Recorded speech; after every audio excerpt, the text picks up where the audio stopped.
ou às vezes a linha de tão forte, a linha com o cortante tão forte que corta um fio da rede e acaba pegando outras pessoas. Eu já vi casos assim que nem estavam empinando pipa, estavam passando por ali, acaba matando ou queimando seriamente pessoas que não estavam diretamente envolvidas com a pipa. Quer dizer que deve ser uma coisa muito séria, então. Vocês já tiveram casos assim semelhantes? Muitos. Inclusive, né, nós temos um caso de uns 6 anos atrás, em Biritiba-Mirim, um garoto subindo numa residência para pegar um pipa que estava enroscado, e ele caiu em cima da lança, aquelas lanças, né? E a lança transfixou. O bombeiro foi chamado, tivemos que arrancar o moleque dele cortando a lança e conduzi-lo para o hospital com vida. Graças a Deus ele sobreviveu, mas transfixou. E é comum você ver as crianças subirem na rede elétrica para tirar pipa, cair de cima de telhados, isso é normal mesmo. Quer dizer, assim, normalmente não se tem noção do perigo. Não tem, eles querem resgatar o pipa, né? Eles não têm realmente a noção do perigo, do que pode acontecer. Agora, doutor, orientação para os pais qual é?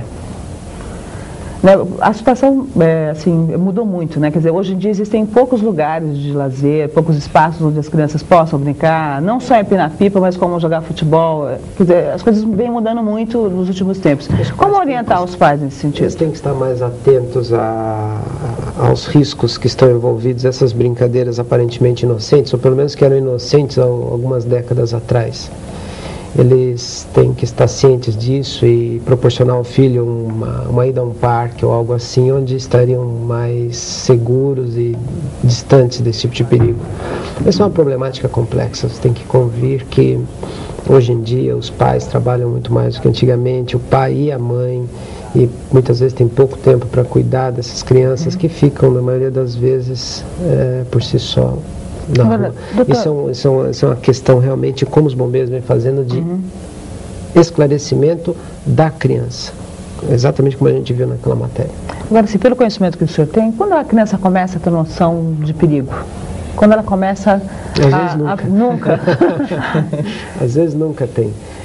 Muitas vezes, isso depende da índole de cada um, né? Muitas vezes a gente tem notado atualmente que as crianças estão amadurecendo bastante rápido, mas em alguns aspectos apenas, né? E eu creio que com relação à noção de perigo é uma coisa que a responsabilidade vem chegando, não é mais criança quando a pessoa tem noção disso. Então cabe ao adulto supervisionar as brincadeiras das crianças. Tá certo. Nesse trabalho que vocês realizam no Corpo de Bombeiros, sargento, vocês também têm outras situações há uma simulação para que as crianças elas tenham noção do que elas estão sujeitas quando saem às ruas ou até mesmo dentro de casa, né? Temos. Além da rede, da parte instrutiva da pipa, nós temos uma pista educativa de acidente de trânsito, né? Onde as crianças têm noções e aprendem a atravessar corretamente a faixa de pedestre e atravessar através do semáforo. E é engraçado que a maioria das crianças que vai lá, a gente começa a orientar, olha, atravessa na luz verde do semáforo, pela faixa, ande no banco traseiro com cinto de segurança. E elas falam assim, mas o meu pai passa no sinal vermelho. O meu pai para com o carro em cima da faixa de pedestre. Então a gente percebe que realmente tem que haver uma preocupação de algum órgão no sentido de educar essas crianças, porque elas começam a ver o erro dentro de casa. Certo. Né? Se o meu pai faz, eu também posso fazer. Então nós temos aquele objetivo também, não só da educação das crianças, mas também nas palestras que nós trabalhamos bastante com os pais, no sentido de orientar os pais e os pais orientarem os filhos também.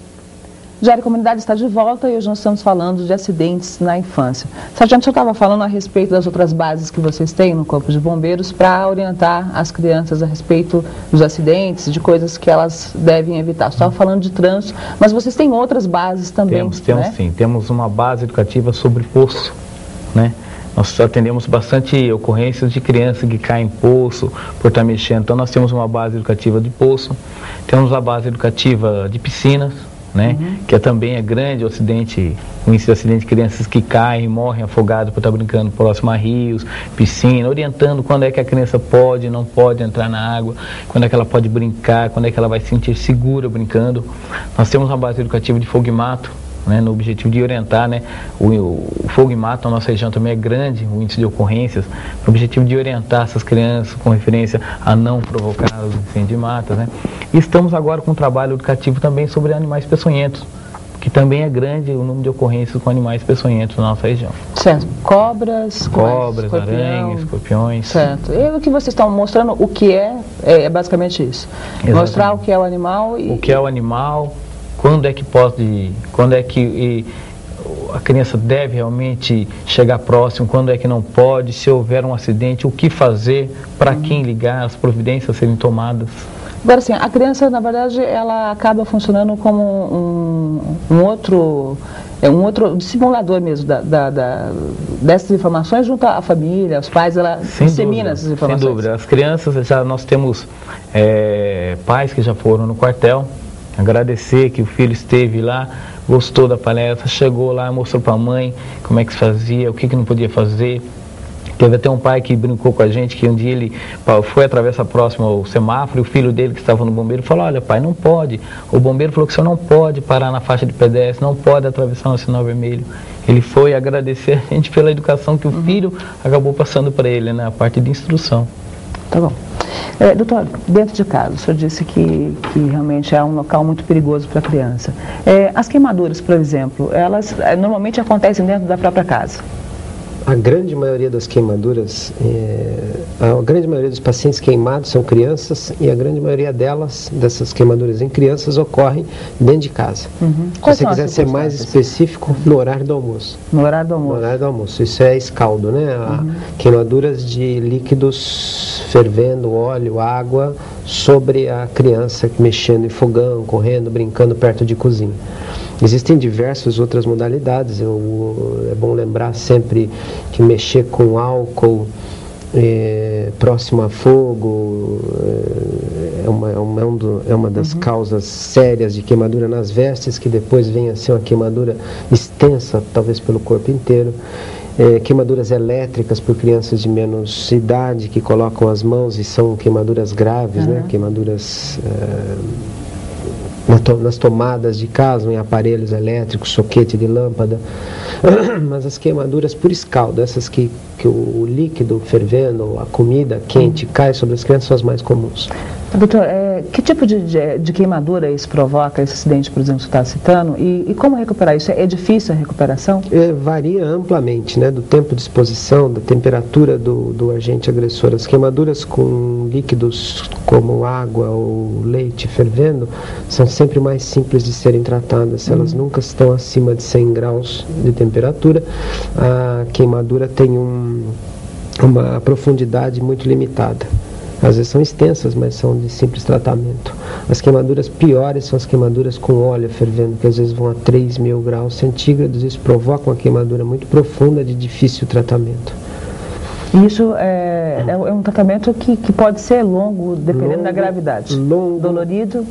Muito dolorido, deixa sequelas, às vezes estéticas, às vezes funcionais para o resto da vida.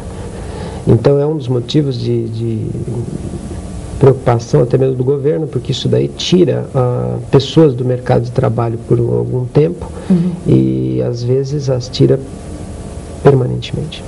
A queimadura, além de atingir a pele, ela acaba atingindo também muitas vezes outros órgãos. Outros órgãos, umas queimaduras, como disse, com óleo fervendo, ou queimaduras de grande extensão que ficam queimando por muito tempo, como queimaduras nas vestes, de fogo nas vestes, são queimaduras dramáticas, são coisas horríveis. Certo. E quais são as ocorrências mais comuns, sargento? Assim, dentro de casa, além da queimadura, o que vocês notam em relação às crianças? São as quedas. As quedas. Né? Nós temos um trabalho preventivo também, chamado Palestras de Acidentes no Lar. Nós vamos em sociedade de bairros, nas escolas, trabalhamos muito.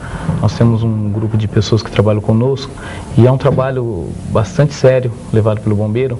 Os índices de acidentes, nós temos ocorrências de crianças brincando com triturador de carne, chegaram a colocar a mão dentro do triturador de carne. Essas são as imprudências mais comuns, assim, tanto de criança, tanto da criança quanto dos pais? Olha, tanto das crianças como dos pais, mas como disse o doutor, o acidente de casa, o local que mais ocorre o acidente dentro de casa é na cozinha. Então o bombeiro ele tem até um dilema que nós brincamos lá, que cozinha não é lugar de criança, porque é ali que 75% dos acidentes ocorrem com a criança. Você tem facilidade de faca, equipamentos domésticos, né? Liquidificador, batedeira, você ter o fogão, que é o campeão na cozinha de acidentes, né? Há um descuido muito grande dos pais, criança mexendo no forno, subir na pia, cair da pia, subir em armário, cair em armário. Então, na cozinha, 75% é o número de acidentes que acontece dentro de uma residência. Certo. Uhum. Muito bem, então. Agora, as escolas que estiverem interessadas em, de repente, ter essa orientação dessas bases que vocês têm lá, como que elas devem fazer? É só ligar para o Corpo de Bombeiros através do telefone 47991234, pedir para falar com o gabinete de instrução e agendar uma palestra. E lembrando que não é só escola, né? Sociedade de bairros, condomínio, creches, até mesmo um grupo de pessoas, né? De uma empresa que queira ter um trabalho preventivo, educativo, é só ligar para o bombeiro que nós vamos agendar essa palestra. Tá certo, isso normalmente é agendado rapidamente? É agendado rapidamente, ou eles vão até o Corpo de Bombeiro, ou uma equipe de bombeiro vai até o local e faz o trabalho de orientação. Muito bem. Doutor, o senhor acha que o município atualmente está bem aparelhado para atender esse tipo de situação? As pessoas elas conseguem atendimento rápido e eficiente? Sim, eu acredito que sim. Por força do treinamento que eu venho acompanhando do Corpo de Bombeiros, eles estão cada vez mais treinados para isso. Isso não era assim antigamente, eles estão tendo cada vez mais treinamento na área médica. Eles têm vários paramédicos trabalhando junto com eles ali, vários bombeiros paramédicos, coisa que não existia 1 ou 2 décadas atrás.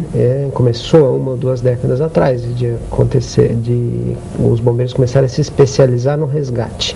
Fora esse atendimento de resgate, o senhor acha que é justamente isso que eu queria que o senhor falasse a respeito dos hospitais? O senhor acha que eles estão melhor aparelhados para atender a esse tipo de situação? A medicina evolui, como todas as coisas no mundo, né? E nossos hospitais têm uma condição de atendimento variável aqui em Mogi das Cruzes, infelizmente, né? Agora, no caso de queimados, por exemplo, nós não temos um atendimento específico. Não existe um centro de queimados aqui em Mogi das Cruzes. Eles são encaminhados para hospitais específicos que têm vagas para queimados fora de Mogi das Cruzes.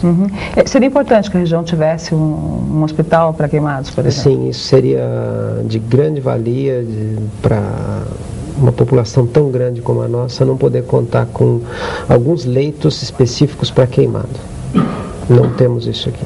Muito bem. E são grandes, né, doutor? Principalmente nessa época de julho, né? Época de fogueira, né? Fogueira, fogos de artifício, né? Então são grandes queimaduras em mãos. De queimaduras, não sei. No ano inteiro tem queimadura.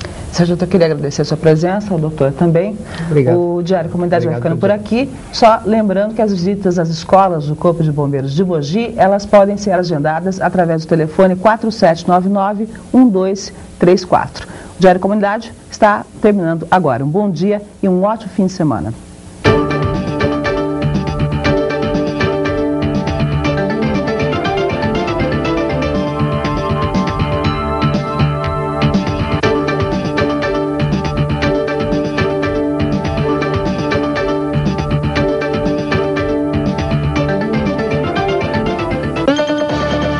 Diário Comunidade.